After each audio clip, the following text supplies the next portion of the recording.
Чоландона Йортьяс. Войска от барана величешны. Здравствуйте, дорогие друзья!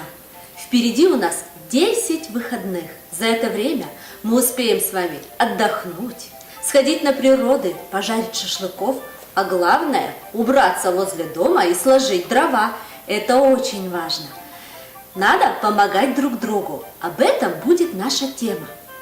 Тема благодарности. Да, я помню, что мы слова вежливые уже с вами учили. Но благодарить по коме можно по-разному. Итак, начнем. Заводи там. Что надо говорить, когда тебе помогли? Атте. Спасибо. Атте. Уджидатте. Большое спасибо.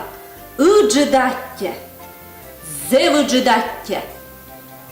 Огромное спасибо. Зевуджидатте.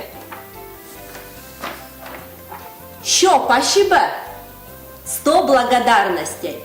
Що пашибе? Став щелом щань аттяла. От всей души благодарю. Став щелом щань аттяла. Уджид аття шуатьянле. Я признателен вам. Уджид аття шуатьянле.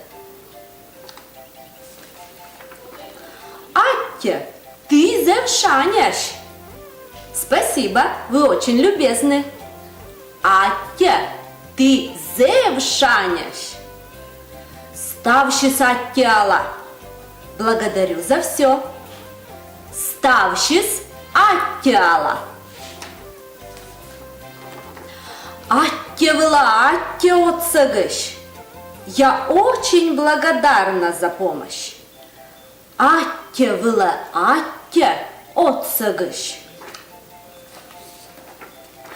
Огтет кыджи аття авнетиянас.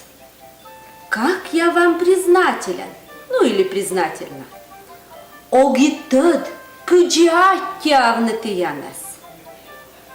Вот такие приятные слова можно получить. А сейчас в конце я хочу прочитать вам стихотворение Александра Шебырева, которое так и называется «Аття». Вой вы в муай, коми муай, щелам море спочкен пуа, сиеменам бара вържис, ты над ничит, ты над вършит, ты над ела галаншиш, ты над эжва вывсагыш, ты над муса уджач анис, маман кътем шоп дыняниш, кым дыра сарапаныш, мыла гора шон дыбаныш, ставра двужиш, мамыш, батя, чужан мой, аття, аття.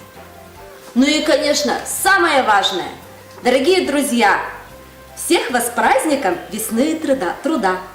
Тулыс даудж нибадан лунан. Аджиш летеч.